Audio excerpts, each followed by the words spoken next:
Fala galera, meu nome é Felipe Elia e feliz ano novo!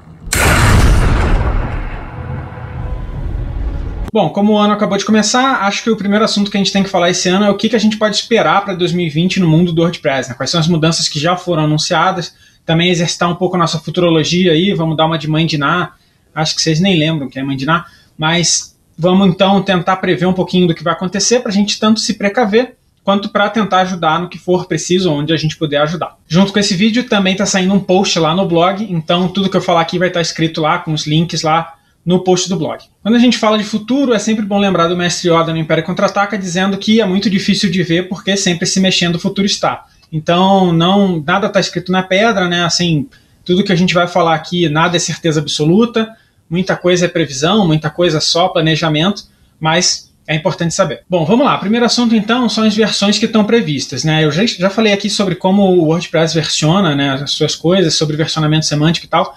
Então, a gente tem 3 major releases, né, versões maiores, a 5.4 em março, a 5.5 em agosto e a 5.6 em dezembro. Isso tudo foi divulgado tanto num post falando sobre o planejamento para os próximos 2 anos, quanto já estão no roadmap, no plano de ação ali do WordPress. E aqui um adendo rapidinho. A Francesca Marano, que foi quem liderou o WordPress 5.3, ela, ao liderar o 5.3, ela imprimiu bastante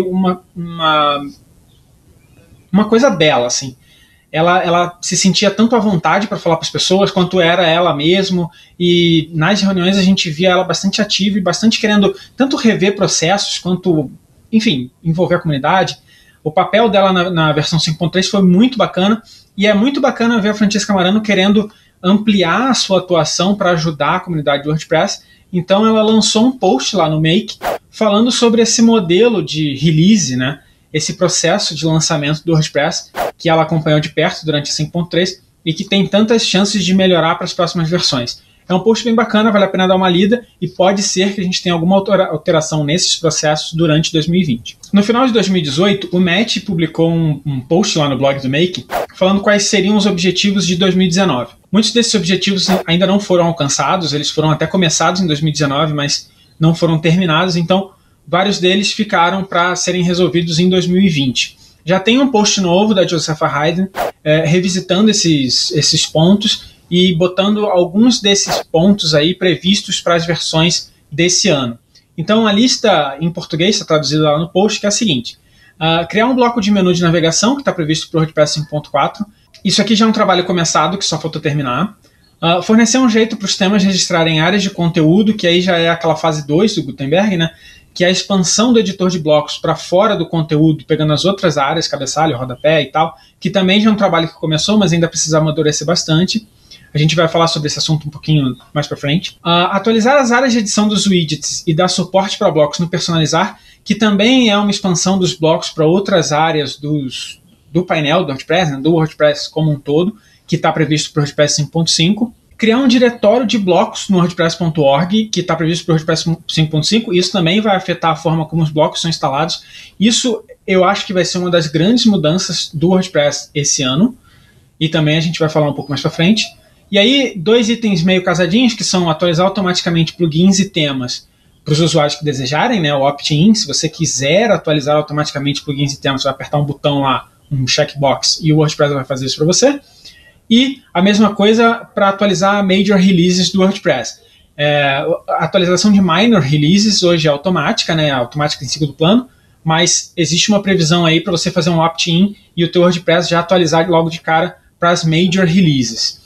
Esses 2 itens aí, eles não estão previstos para nenhuma versão do WordPress na lista da Josefa, mas no Twitter, o J.B. Aldrich, que é um dos caras bem ativos na comunidade, no desenvolvimento do WordPress, disse que é algo que ele quer trabalhar esse ano, então muito provavelmente isso vai sair do papel logo cedo, já tem um trabalho lá no track, né, do ticket do track, para sair do papel e entrar logo no WordPress. E aí, por último, ficou esse objetivo de 2019 para 2020 aí, que é essa equipe de triagem das issues no track, né? Tinham 6.500 no ano retrasado, quando o Matt escreveu o post. Eu não faço ideia de quanto tem agora, mas ainda é bastante. Mas esse sucesso da equipe de triagem é difícil de medir, porque assim, não vão conseguir zerar, mas é preciso definir algum ritmo para isso começar a diminuir ao invés de continuar crescendo. E aí disso tudo eu quero destacar assim, 2 pontos que fazem parte de um grande tópico, que é essa questão dos blocos em toda parte, né? O futuro e o presente do WordPress são feitos dos blocos do Gutenberg, então não tem muito jeito da gente ter um ano novo aí fugindo de Gutenberg, fugindo de bloco. Essa coisa da edição completa do site através de bloco e o Gutenberg tomando esse papel de page builder que ele foi criado para fazer, não adianta tentar, ele não era para isso, sempre foi para ser page builder, sempre foi para unificar essa coisa toda de page builder dentro do WordPress, que era um movimento que crescia e crescia anomalamente. Então o Gutenberg veio para unificar tudo e ser o page builder do WordPress, isso não tem como negar, mas esse passo agora, o próximo passo de sair do conteúdo e ir para o cabeçalho, rodapé, barra lateral e tal, é essa consagração do Gutenberg como page builder, e isso provavelmente vai ser o foco desse ano. É a fase 2, já anunciada pelo Matt lá atrás, né? E isso traz um impacto, principalmente no que a gente conhece hoje por tema do WordPress. A gente tem muita funcionalidade nos temas do WordPress até hoje, então o tema resolve muita coisa, mas ao passo que a gente começa a resolver essas coisas com blocos, a gente tira a responsabilidade do tema de um monte de coisa.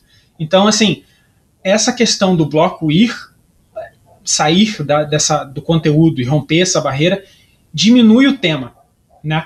Então, como é que o tema vai reagir para isso, né? Como é que isso vai acontecer? Mas para o final do vídeo eu vou deixar algumas perguntas e talvez respostas sobre essas coisas, mas esse é um tema para a gente ter na cabeça aí para esse ano, talvez até para o ano que vem. Outra coisa grande que vai acontecer esse ano e talvez no finalzinho, talvez no ano que vem, enfim, é esse repositório novo de blocos. A gente tem repositórios de plugin, repositório de temas, algo muito forte, muito consolidado, e de repente vem um diretório novo, aí um repositório novo de blocos, que é um negócio extremamente recente. Então a chegada desse repositório, ela provavelmente vai padronizar um pouco como é que os blocos são criados, porque hoje em dia você pode criar bloco de algumas formas diferentes. Muito provavelmente a chegada desse repositório vai impor uma padronização nessas criações de bloco. E aí, mais uma vez, a gente vai lembrar um pouco dos temas, porque esse repositório de tema e esses marketplaces de tema talvez se desidratem um pouco com essa chegada aí de uma nova entidade que você pode comprar um bloco ou baixar só o bloco,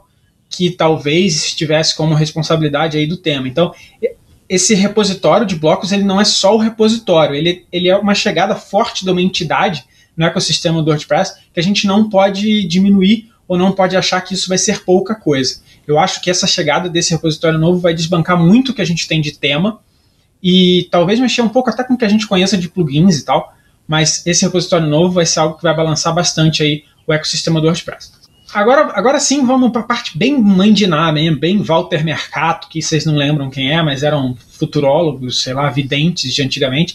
Mas vamos tentar aí adivinhar o que vai acontecer esse ano. Lá no post do blog eu fiz uma série de perguntas, vou dar uma respondida aqui de leve, mas eu quero que vocês deixem nos comentários o que vocês acham dessas perguntas e se tem alguma outra pergunta que eu não fiz aqui no vídeo. A primeira pergunta que eu deixei lá é assim: como será a reação dos page builders atuais a esse avanço cada vez maior e já esperado do Gutenberg?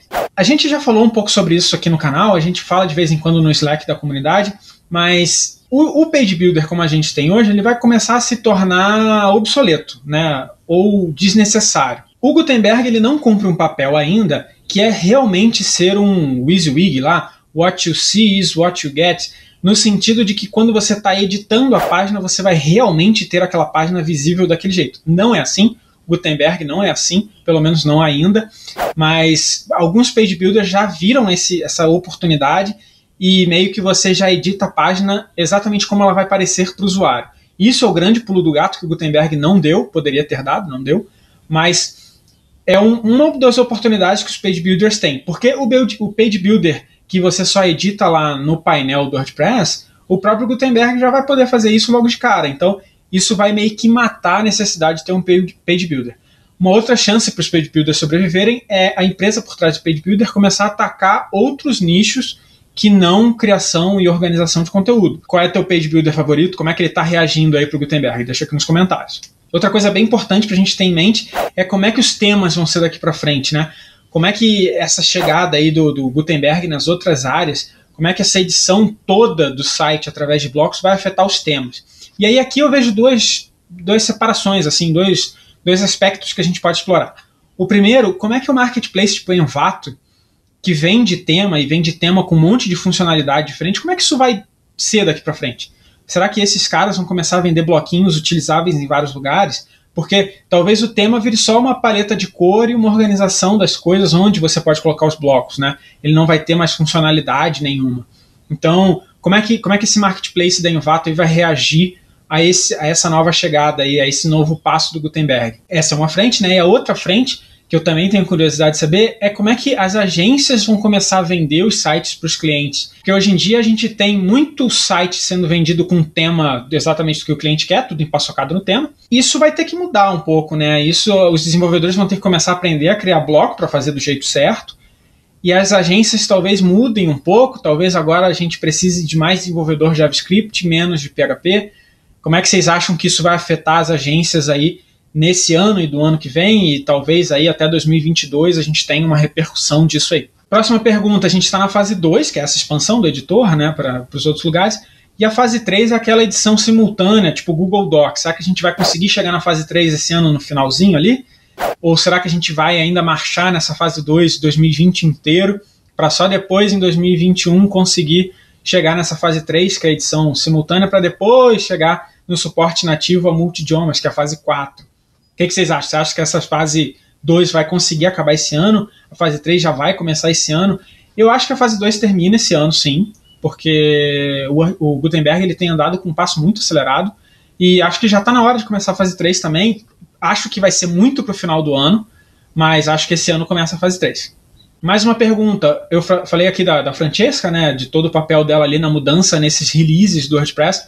Será que o release do WordPress, esse lançamento de cada versão do WordPress, ele vai sofrer alguma alteração? Será que esse passo de lançamento ele vai ser acelerado? A gente vai conseguir ter mais versões mais rápidos? Porque o grande gargalo hoje são vários processos manuais.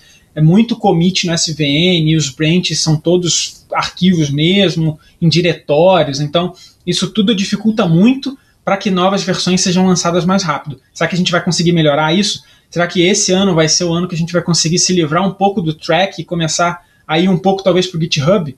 Seria legal, né? E aí, também uma outra pergunta aí, já que a gente está falando de previsões, existe um monte de vídeo legal na internet sobre previsões do que vai acontecer na tecnologia esse ano. O Felipe Deschamps fez um vídeo muito legal sobre alterações de tecnologia previstas para 2020, eu recomendo que vocês assistam. E aí, trazendo isso para o WordPress, será que isso vai ter algum impacto no ecossistema do WordPress? Será que os PWAs, os GraphQL, isso tudo vai afetar o WordPress esse ano de alguma forma? Será que tudo que a gente previu aqui vai ser afetado aqui e ali por coisas novas, criações de conteúdo estático? Será que o WordPress vai conseguir trazer isso para ele de alguma forma? 2020 talvez não seja o ano em que isso vai acontecer, mas vai ter que acontecer em breve. E aí, galera, o momento mais coaching possível. As últimas perguntas são sobre você que está assistindo esse vídeo. Como é que isso tudo vai te afetar? O que você está a fim de aprender em 2020 e como você vai conseguir contribuir para o WordPress de qualquer forma? Será que você está a fim de contribuir para o WordPress? Será que você está a fim de fazer parte dessa comunidade do WordPress e realmente meter a mão na massa para deixar a tua impressão lá no WordPress? Eu, como já fiz isso algumas vezes, recomendo bastante, é bem legal. Você aprende bastante nesse processo e além de, enfim, construir autoridade, aquele papo que a gente de vez em quando tem aqui no canal, você também vai estar dando um pouco de troco aí de tudo que o WordPress tem feito para você. Mas, vou te falar, o começo do ano é agora, é a hora de montar aquelas metas para o ano, sabe? Não, em 2020 eu vou fazer tal coisa, mas existe um livro chamado Get Things Done, que foi um divisor de águas para mim. Deixa eu ver se eu acho ele aqui. Esse aqui, ó. Esse livro foi um divisor de águas para mim, e uma das coisas que ele me ensinou é assim, não tem um objetivo gigante do tipo, esse ano eu vou, sei lá, fazer o site da minha vida. Pega esse objetivo e quebra ele em pequenas etapas. O que você precisa para fazer o site do ano? Eu quero fazer um site em PHP com JavaScript, então eu preciso aprender PHP, preciso aprender JavaScript. O que eu preciso para aprender JavaScript? Eu preciso comprar um livro, preciso comprar um curso. Então, comprar um livro, comprar um curso, anota lá. O que eu preciso para comprar esse curso? Eu preciso entrar no site, criar uma conta, não sei o quê. E aí você vai marcando tudo que você faz e no final do ano você vai ter feito alguma coisa e não passar por aquela frustração de todo ano novo, você dizer, pô, esse ano eu tinha prometido para mim mesmo que eu ia fazer alguma coisa e não fiz. Então, fica a dica aí, o livro é uma dica, a outra dica é quebrar esse grande objetivo em pequenas tarefas e realmente correr atrás, e a outra dica é ajudar realmente o WordPress, porque eu tenho certeza que você vai aprender um monte no processo. Gente, como eu falei, a gente chegou a 1000 inscritos antes do final do ano, muitíssimo obrigado por toda a força. Eu quero muito que vocês continuem compartilhando esse conteúdo com quem quer que seja. Agradeço demais a força de todos vocês, e esse foi só o primeiro do ano, vai ter vídeo toda semana, e se vocês tiverem alguma ideia aí, não esqueçam de deixar nos comentários, beleza? Então é isso, até semana que vem. Tchau!